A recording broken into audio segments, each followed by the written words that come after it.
pelajaran kami Tuhan dalam kelompok tumbuh bersama ini kiranya Tuhan akan menolong. Kami akan berbicara tentang kebenaran firman Tuhan, hikmat yang daripada Roh Kudus, roh yang sama yang ada dalam setiap hati kami yang menyatukan dalam menafsirkan segala sesuatu. Semuanya kami serahkan di dalam pimpinan Tuhan sampai kepada akhirnya. Terima kasih, kami siap untuk mendengar. Demi nama Yesus, haleluya, amin. Puji Tuhan. Tadi sudah didoakan untuk gembala. Ya, puji Tuhan. Kita hari ini kita batasin di Kejadian 4 ayat 1 sampai yang ke-7 aja ya, supaya kita nggak terlalu melebar. Kejadian 4 ayat 1 sampai yang ke-7. Seperti saya formulakan untuk hari ini adalah nanti dari pembacaan ibu bapak di rumah ini, apa yang terpikirkan untuk ayat-ayat tersebut, ayat-ayat kunci atau kata-kata kalimat kunci yang memberkati, dan kita sama-sama untuk sharingkan ini ya. Nah, kita sedang tidak belajar tentang bagaimana pemahaman kita salah atau benar. Tentunya kita akan berkaca dari apa yang disampaikan oleh Tuhan dari sejarah ini, refleksi untuk kita gitu ya. Jadi nanti bebas siapa duluan, kita akan dengarkan sharingnya tentang ini. Setelah membaca di rumah, di sini tentunya saya baca ulang supaya kita lebih memahami ini ya. Kain dan Habil, Kejadian 4 ayat 1 sampai yang ke-7. Manusia itu bersetubuh dengan Hawa, istrinya. Perempuan itu mengandung lalu melahirkan Kain, dan ia berkata, aku telah mendapat seorang laki-laki dengan pertolongan Tuhan. Kemudian ia melahirkan Habil, adik Kain. Habil menjadi gembala kambing domba, sedangkan Kain menjadi petani. Beberapa waktu kemudian Kain mempersembahkan sebagian dari hasil tanah itu kepada Tuhan sebagai kurban persembahan. Habil juga mempersembahkan sebagian dari anak sulung kambing dombanya dengan lemaknya. Tuhan mengindahkan Habil dan kurban persembahannya itu. Tetapi Kain dan kurban persembahannya tidak diindahkannya. Lalu hati Kain menjadi sangat panas dan wajahnya muram. Firman Tuhan kepada Kain, mengapa hatimu panas dan wajahmu muram? Bukankah wajahmu akan berseri jika engkau berbuat baik? Namun jika engkau tidak berbuat baik, dosa sudah mengintai di depan pintu, hasratnya tertuju kepadamu, tetapi engkau harus berkuasa atasnya.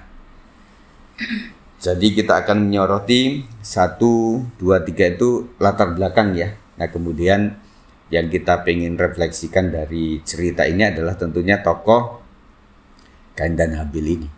Dan bagaimana Tuhan itu memperlakukan mereka mengenai hal persembahan. Gitu ya. Mungkin ada yang sempat merenungkan ini di rumah atau seketika tadi waktu kita membaca. Silakan siapa saja. Kalau saya merenungkan, kenapa Tuhan tidak sama-sama menerima persembahan mereka? Itu ya. Kenapa Bu? Oh pertanyaan Bu ya. Jadi makanya timbullah rasa iri hati kan. Ya. Nah pertanyaan kita begitu ya Bu ya. Ada yang lain mungkin yang melanjutkan topik dari Bu Marta ini. Tentunya nanti saya akan mengakhirinya gitu ya. Ada dari. Kalau dikatakan seperti Kak Marta, kenapa Tuhan tidak menerima persembahan Kain dan menerima persembahan Habil? Itu juga berbicara kepada sikap hati yang terbaik. Makanya tadi kita baca di ayat terakhir, jika hatimu berseri katanya, tidak engkau bisa berbuat baik. Maksudnya menonton kepada Kain, mengapa hatimu panas, itu terus selalu pemberian juga berbicara dari hati, sikap ya? Sikap hati yang benar gitu. Sikap hati Habil itu benar dilihat Tuhan, karena Tuhan selalu melihat hati, sikap hatinya. Makanya karena sikap hati Kain itu nggak benar, maka dia marah kalau persembahan adiknya diterima, dan kan dia ya itu. Jadi saya mendapat satu pemahaman dari firman ini, kembali kepada sikap hati. Kita kan tidak tahu ya apa yang seperti apa Kain memberikan persembahannya ataukah yang tidak kurang baik. Tapi di sini saya dapat pengertiannya berbicara tentang sikap hati.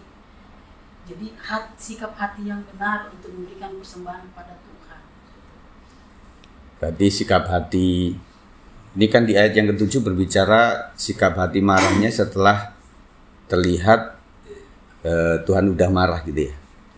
Nah, menurut Bu Sinta, untuk sikap hati ini memang ujian dari Tuhan begitu ya. Jadi artinya bahwa bisa jadi nggak kalau misalnya Tuhan itu tetap sama-sama menerima, tetapi rasa terimanya Tuhan itu agak beda juga. Mungkin Kain kalau memang pemarah ya, kan Kain itu kita putuskan pemarah kan ternyata betul sampai membunuh kan.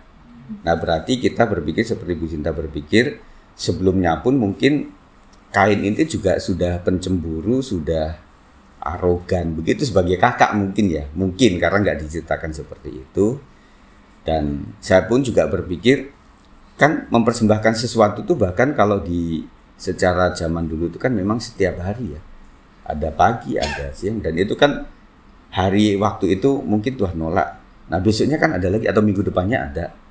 Bulan depan kan ada gitu loh. Maksudnya Tuhan bilang, Kain kamu jangan langsung marah karena nah suatu saat kan ada lagi, diperbaiki aja persembahannya gitu ya.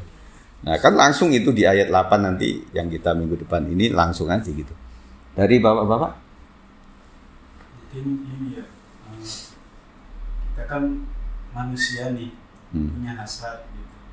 Nah mereka berasal dari yang sama. Nah si Kain ini kan karena merasa dari start yang sama, kadang-kadang kalau kita sendiri nih kalau di start yang sama, pekerjaan yang sama, doa yang sama, kemudian kandung lagi. Kalau teman saya udah duluan di sana, iya. sukses duluan gitu, kadang-kadang nggak rela. Kenapa ada kata, kadang-kadang ada quote bilang orang yang jauh tidak mengenal lebih bisa mendukung daripada orang yang jauh lebih mengenal kita. Karena kadang-kadang orang yang lebih mengenal kita justru malah nggak rela gitu, nggak rela didahului. Mungkin kayak begitu, nggak rela kalau si Habel ini mungkin lebih disukai Tuhan. Jadi ya, berbicara tentang sikap hati, kalau sikap hati Habel itu emang benar atau baik, pasti dia akan memberi yang terbaik. Jadi selalu dimulai dari sikap hati. Jadi ini kita melihat bagaimana sikap hatinya Habel itu, dia akan memberi yang terbaik pastinya. Kita juga seperti itu kepada Tuhan sebenarnya. Kalau emang kita udah memiliki sikap hati yang benar gitu ya, yang memang memiliki satu kerinduan seperti kita mau mentaati firman Tuhan, mau beri persembahan, kita pasti akan memberi yang terbaik pasti. Salah satu contoh kecil sebenarnya, kayak persembahan seperti di gereja gitu, kita akan sudah pilih yang terbaik di antara uang kita gitu.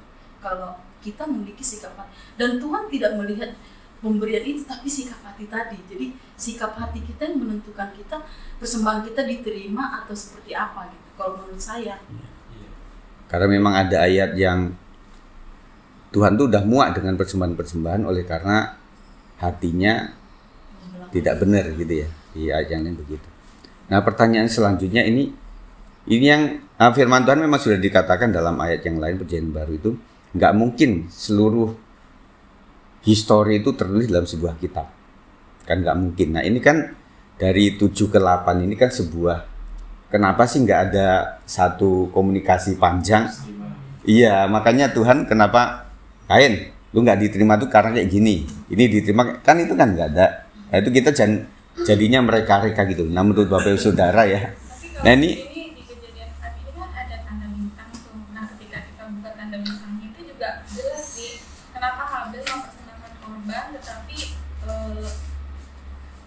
di ayat mana sih? Di ayat. Korelasinya dengan Ibrani. Dia kenapa Tuhan mengindahkan persembahan Habel daripada Kain? Karena iman Habel di situ dikatakan karena iman Habel telah mempersembahkan kepada Allah korban yang lebih baik. Memang sih semuanya sikap hati yang dilihat, tapi di sini imannya juga dilihat sama Tuhan. Ibrani 11:4 ya. Dia memperoleh kesaksian kepadanya bahwa Ibrani 11:4. Karena Allah berkenan akan persembahan itu itu, dan karena iman ia masih berbicara sesudah ia mati. Iya. Jadi memang imannya juga dilihat sama Tuhan. Iya. Kalau kita mungkin dengan sikap hati yang benar memberi tapi nggak ada iman juga mungkin enggak ya. Iya. Apakah betul? Iya, betul. Jadi gini, catatan kaki itu juga penting. Selama ini kan kita nggak perhatikan di bawah itu kan, ada seperti notes begitu kan. Itu perlu dibuka juga, berarti ada korelasi dan memang sebuah peneguhan di Perjanjian Baru itu tentang pengalaman histori yang terjadi di Perjanjian Lama itu memang ada kait mengait begitu ya. Jadi sikap iman yang betul. Nah, balik kepada yang saya pikirkan tadi, ini kan ada perbedaan pekerjaan ya. Nah, ini kan berbicara mengenai hasil pekerjaan nih. Nah, si Kain itu sebagai apa? Nah, si Habil? Iya kan? Nah, ada yang sedang membicarakan ini kemudian dikorelasikan kepada persembahan itu kebanyakan di zaman Perjanjian Lama itu kan bentuknya korban hewan. Makanya diterima nggak diterima tergantung sama itu. Enggak juga atau iya juga, tetapi Ibrani 4 tadi kan berbicara tentang yang di sini, yang di hati kita, beriman atau tidak, dan begitu ya. Nah, kemudian juga ada yang mengaitkan gini Bapak Ibu, di situ itu untuk kalimat-kalimat terhadap persembahan Kain dan kemudian persembahan Habil, itu ada kata yang dipakai untuk Habil itu apa? Kata apa di situ yang beda sama Kain? Mungkin pendekatannya di situ kita lebih jelas di situ. Apa itu yang beda kira-kira?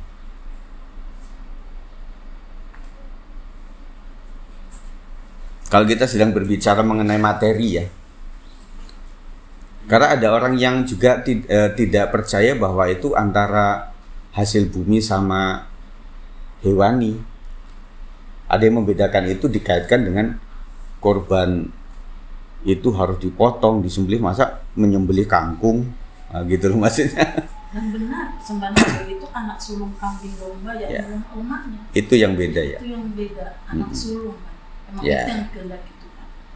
Sulung itu apa sih Pak Ibu? Yang terbaik, yang awal. Yang pertama, yang awal. Anak sulung, anak bungsu gitu ya. Kalau mau cari pembedaannya di situ, ya. Kalau jenis sih, ya Tuhan bilang apapun yang kau punya, kenapa mesti Tuhan ciptakan tukang ahli kayu, tukang logam, ada petani, ada peternak, ada juga pembuat kain untuk dijual. Nah itu kan kalau hanya kepada jenis, kayaknya enggak gitu loh. Tetapi lebih kepada nilai iman, kemudian yang kedua adalah nilai kesulungan ini. Berarti mengutamakan Tuhan, iya ya, betul ya, memprioritaskan bahwa, nah kalau kita menghormati kepada opa kita, maka kita bilang adalah masakan yang atau cedokan yang pertama. Kalau di keluarga itu, kalau nggak ada opa-oma itu, ya ada beberapa yang, terutama keluarga muslim saya lihat, itu mendahulukan suami, imam. Jadi ini mesti duluan. Nah kalau kita yang Kristiani siapa aja lah, siapa yang minta duluan dikasih, bapaknya nggak makan ya terserah. Nah gitu ya. Iya, jadi kan, nah itu pengutamaan itu ada. Nah pesan, kesan dan juga refleksi itu dari zaman Timur Tengah sampai sekarang melekat kepada lebih ke orang Muslim untuk melanjutkan itu gitu. Dan hormat menghormatinya dari situ. Jadi kita bisa tarik karena yang beda itu di situ. Karena nanti orang males jadi petani.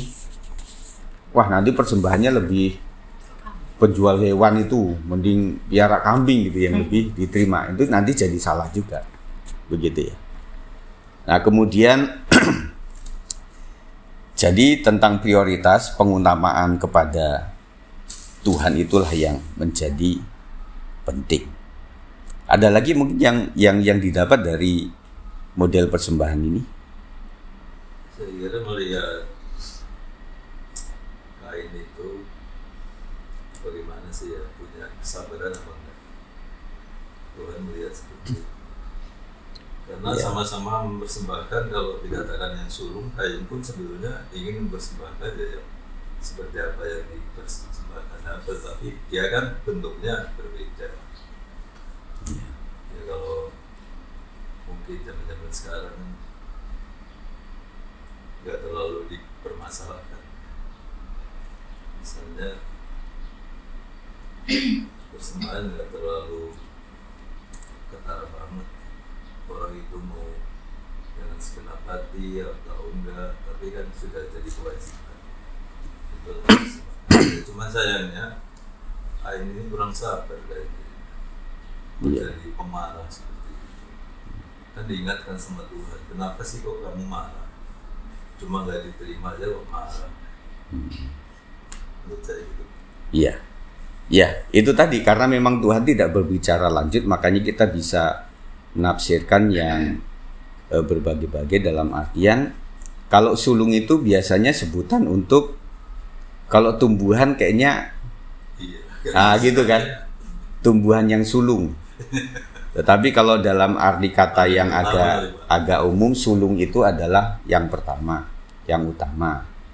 Berarti seperti saya pernah bicarakan, saksikan itu, kalau di daerah itu persembahan sulung itu bisa kambing sulung, bisa panen pertama, buah pepaya yang matang pertama, bisa buah apapun, pisang yang pertama itu. Jadi dimasukkan ke situ. Sebenarnya intinya bukan jenisnya, tetapi ketika ini ada satu buah hasil, ini siapa yang memberkati? Oh Tuhan. Nah itu saja sih. Ya kayak orang yang tidak percaya kepada Tuhan Yesus kan ada Dewi Sri. Jadi metek itu kan ada satu budaya untuk bagaimana kepada itu, kepada dewa laut misalnya mesti kasih sesaji terus di itu mengutamakan dilarung gitu ya. Terus kemudian dalam hal dewa bulan lah di mana-mana itu kan ada seperti itu. Nah intinya sih juga kepada sebenarnya orang itu bisa memberi apapun dalam bentuk sulung pun. Tetapi kalau hatinya juga buruk, nanti kata Tuhan itu tadi. Jadi kau bisa mempersembahkan apa-apa, tetapi hatimu kalau seperti itu, ya istilah kata ada satu kalimat cerita lain itu, kalau kamu ke rumah Tuhan memberikan sebuah persembahan dan hatimu ada sesuatu kepada yang lain, harus kembali. Nah balik lagi berarti orang tersebut bukan masalah kita kembali lagi kepada Tuhan itu butuh apa sih dari kita? Dia Tuhan yang maha kaya kan?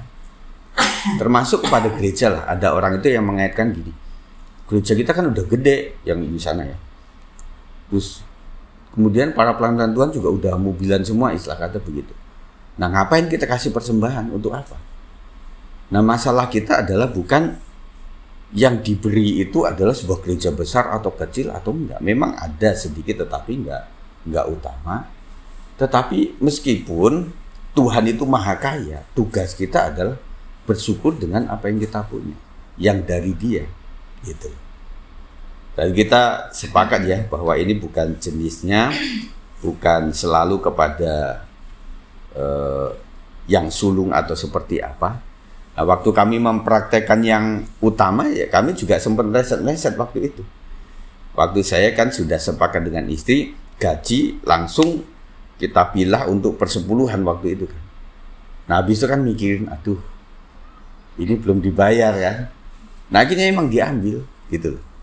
Nah tetapi dalam hal itu kan hati kami juga merasa ini ada action hati yang memang menyesal, ada action hati yang betul-betul nanti bayar harga. Nah maksud saya ya bolehlah hari itu memang kain itu tidak diterima begitu ya. Nggak tahu bentuknya apa. Kalau dia gambaran sekolah minggu kan api api yang di depan mereka itu yang diterima Tuhan itu langsung membubung tinggi. Terus si kain itu apinya kayak apa menyebar di sekitaran gitu. Itu gambaran sekolah minggu. Nggak tahu bagaimana taunya mereka itu bahwa Tuhan nggak terima, Tuhan ngomong atau nggak tahu. Tetapi ini seperti Pak D tadi bilang bahwa ada hal sikap juga sih di sini. Ada hal sikap juga. Karena kita menguji sabarnya orang dengan cara apa? Jadi buat marah lah dia itu. Betul nggak? Kalau memang hati Kain dan hati Habil ini memang betul-betul baik, mau diterima nggak diterima pun saya pikir nggak akan menyebabkan action yang sampai, dan bahkan kan fatal, membunuh adik loh. Dan itu pembunuhan pertama. Nggak ada di mana kejahatan melihat YouTube, oh kayak gini ya, bunuh orang tuh kayak gini. Karena ada beberapa tokoh pembunuh itu yang ditanya, termasuk yang itu, kenapa kamu bisa melakukan itu? Saya terinspirasi dari YouTube. Nah, si Kain ini terinspirasi dari siapa gitu? Nah, makanya iblis itu saya pikir modus operandi bisa beda di setiap abad, tetapi roh membunuh, roh yang lain-lain itu tetap ada sejak dulu gitu, cuma dikembangkan sekarang. Nah, artinya bahwa roh pembunuhan dari ketika udah jatuh dalam dosa sombong itu udah semua ada di situ gitu. Nah, termasuk kita kemarin kan bicara mengenai pohon itu ya. Jadi ada hal-hal yang memang kita bisa pelajari bahwa sebenarnya sikap hati iya. Nah, kalau sikap hatinya baik, ya oke lah, saya mungkin karena nanti di kedewasaan itu Tuhan tentu mendidik. Nggak mungkin dimanjain gitu, enggak. Pasti dididik. Nah, waktu dididik ini kalau modelnya kayak Kain ini, ya, kalau modelnya kayak Kain ini, apapun yang baik tentu dia nggak terima, gitu ya. Nah, makanya saya melihat ada ujian hati juga. Nah, makanya di sini kita belajar untuk pokok pada saat malam hari ini kiranya boleh memberkati kita ya di dalam mempersembahkan sesuatu. Intinya kalau bukan masalah jumlah, berarti sikap hati kita. Kan si janda itu kan dibanding sama pengungut cukai, nah di situ. Jadi artinya Tuhan itu tidak melihat jumlahnya. Meskipun jumlah juga ekspresi hati yang bersyukur, gitu ya. Oke, itu yang kita pelajari. Nanti baca lagi ayat selanjutnya 8 sampai selanjutnya supaya kita belajar sama-sama. Puji Tuhan ya, kita akan berdoa sebelum saya menyampaikan sesuatu.